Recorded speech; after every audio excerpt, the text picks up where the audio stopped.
Halo pemirsa, Presisi Pagi kembali hadir untuk Anda selama 1 jam ke depan. Kami juga telah menyiapkan sejumlah informasi terkini. Bersama saya Bribda Josyidika, kita lihat dulu 3 berita utama pagi ini. Polri terus mendukung program ketahanan pangan nasional. Kapolda Jawa Timur melaporkan langsung kesiapan kudung ketahanan pangan Polri kepada Presiden Republik Indonesia.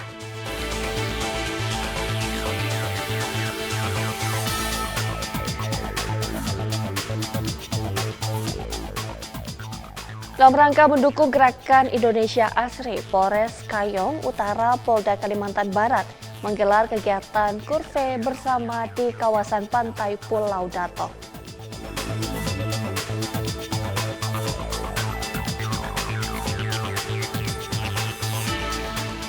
Polda Kalimantan Barat menggelar apel gelar pasukan operasi kepolisian kewilayahan Liong Kapuas untuk memastikan kesiapan pengamanan perayaan Imlek 2577 dan Cap Gomeh 2026.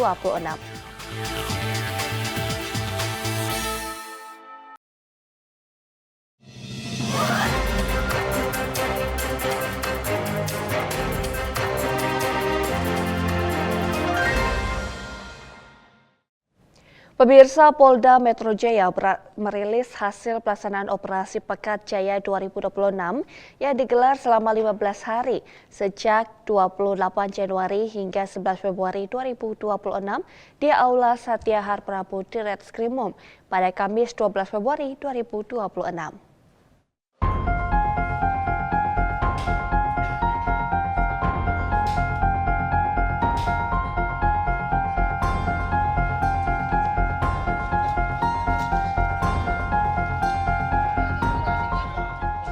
Dalam operasi tersebut tercatat 772 kasus dengan total 937 orang diamankan.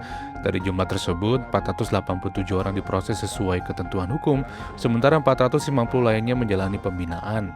Direktur Samapta Polda Metro Jaya Kombes Pol Wahyu Dwi Ariwibowo menegaskan, operasi dilakukan melalui pola preventif yang berjalan beriringan dengan proses penegakan hukum, dengan fokus utama penanganan tawuran secara berkelanjutan di lapangan. Direktur PPA dan PPO Polda Metro Jaya, Kombes Pol Rita Wulandari Wibowo, menekankan penguatan langkah preemptif dan preventif, termasuk edukasi agar anak tidak terlibat perbuatan melanggar hukum. Sementara itu, Direktur Reserse Narkoba Polda Metro Jaya, Kombes Pol Ahmad David, menegaskan komitmen pemberantasan narkotika guna menekan kriminalitas jalanan, terutama menjelang bulan suci Ramadan agar situasi tetap aman dan kondusif. Polisi turut mengamankan sebanyak 225.000 lebih butir obat terlarang, 20.000 botol miras, ratusan petasan, 11 kg sabu, 40 kg ganja, serta uang tunai lebih dari 23 juta rupiah. Polda Metro Jaya juga menekankan penguatan edukasi dan perlindungan anak, serta mengajak masyarakat dan media bersinergi menjaga Kamtibmas secara bertanggung jawab. Tim Humas Polda Metro Jaya melaporkan untuk Polri TV.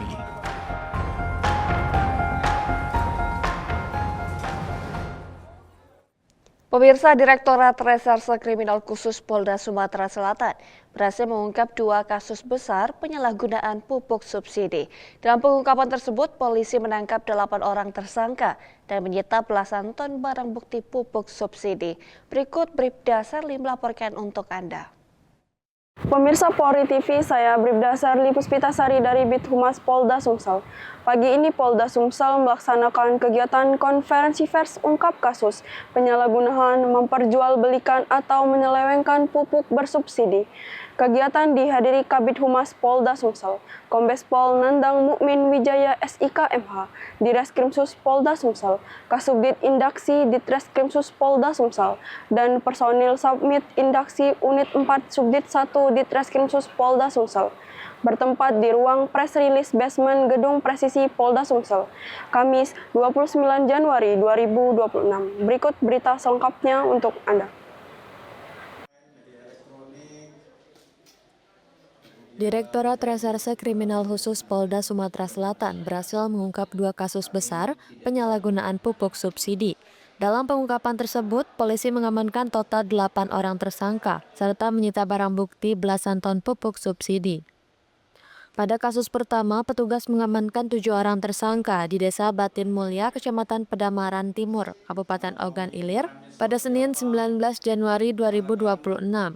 Ketujuh tersangka yang diamankan berinisial TIN, SR, AH, JI, H, AS, serta AA.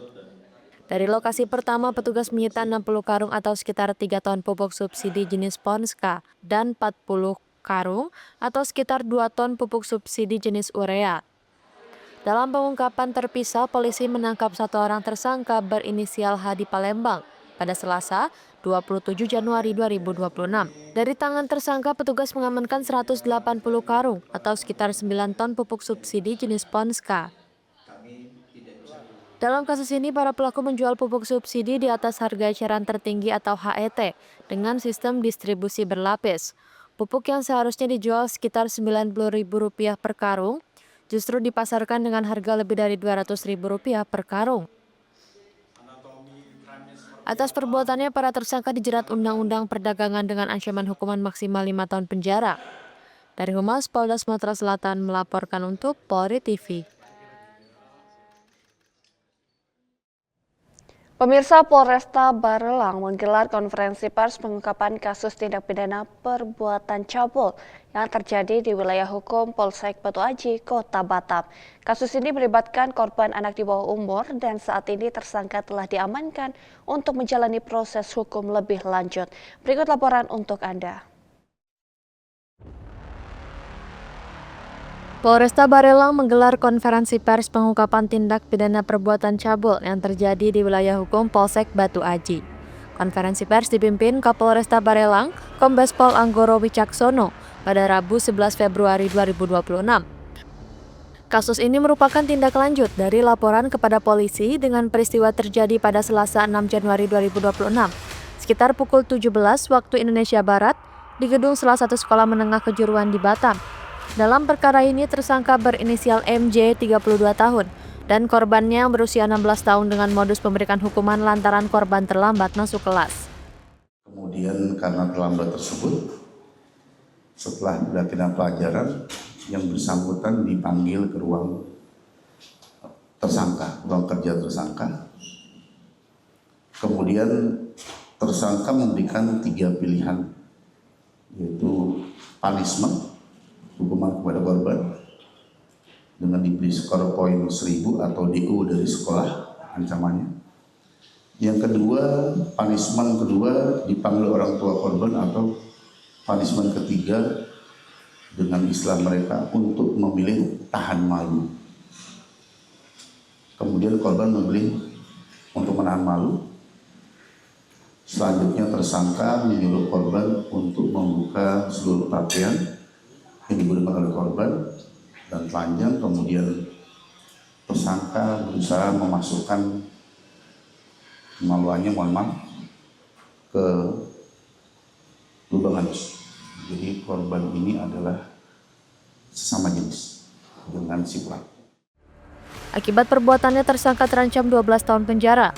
Kapolresta Barelang menegaskan pihaknya berkomitmen menangani setiap tindak pidana yang melibatkan anak secara profesional, transparan, dan berkeadilan, serta memastikan perlindungan maksimal terhadap korban. Dari Humas Polresta Barelang, Polda Kepulauan Riau melaporkan untuk Polri TV.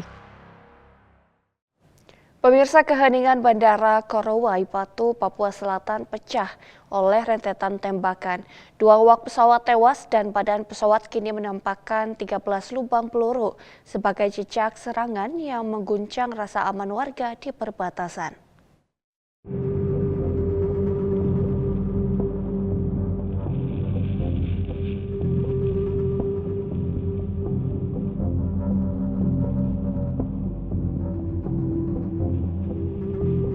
Keheningan Bandara Korowai Batu, Papua Selatan pecah oleh rentetan tembakan. 2 awak pesawat meninggal dunia dan badan pesawat kini menampakkan 13 lubang peluru sebagai jejak serangan yang mengguncang rasa aman warga di perbatasan.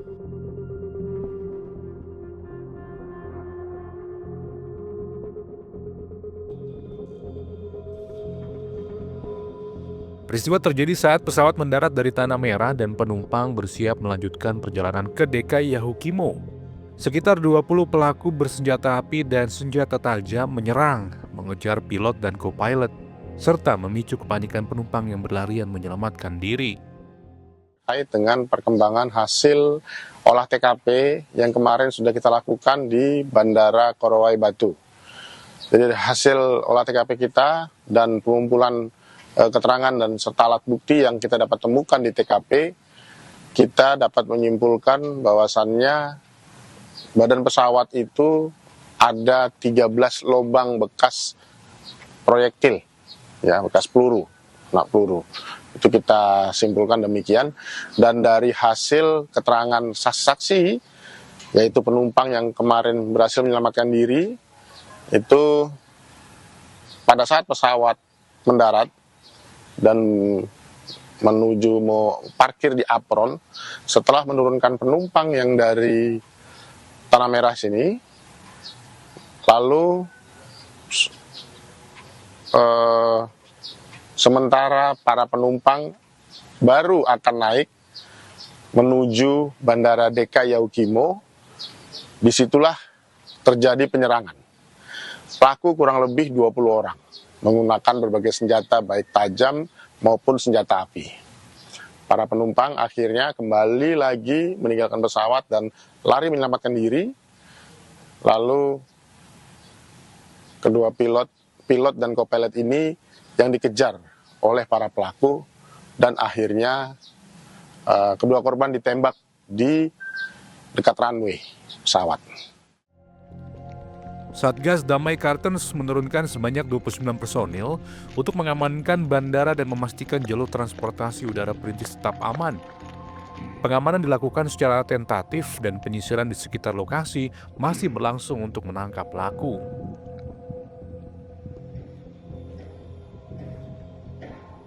Di DK Yaukimo, sopir truk tangki yang menjadi korban penembakan dievakuasi ke Jayapura untuk perawatan. Sementara di Puncak Jaya, seorang warga meninggal dunia akibat luka tembak. Polisi menegaskan kelompok pelaku di tiap wilayah berbeda dan penanganannya dilakukan secara terpisah.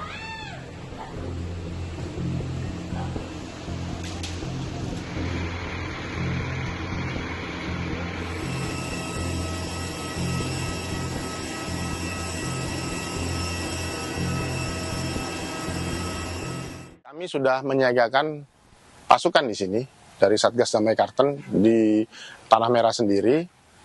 Sekaligus memang kemarin kita sudah bertemu dengan aparatur pemerintah daerah, ada Pak Bupati, Pak Wakil Bupati dan Sekda.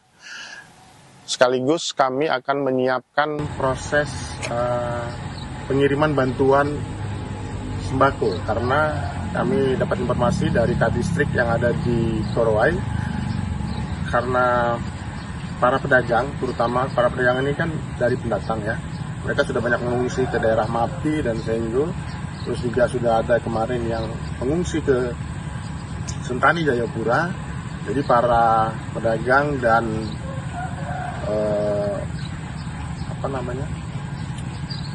pekerja dan PNS di sana itu rata-rata memang sudah mengungsi. Ada 39 orang yang mengungsi dan di sana kekurangan bahan pokok. Kita sedang menyiapkan kemarin bersama Pak Bupati bagaimana proses pengiriman bahan pokok dari Tanah Merah ini. Sebab satu-satunya jalur yang bisa dilintasi hanya lewat udara. Jalur darat laut sana belum bisa tembus ke lokasi tersebut. Menanggapi isu pergerakan kelompok bersenjata, Satgas Damai Kartens memperkuat koordinasi dengan pemerintah daerah dan Forkopimda.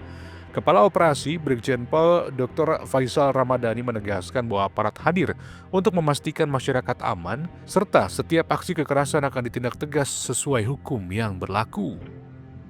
Dari Satgas Humas Operasi Damai Kartens 2026, melaporkan untuk Polri TV. Pemirsa, tetaplah bersama kami, Presisi Pagi akan segera kembali.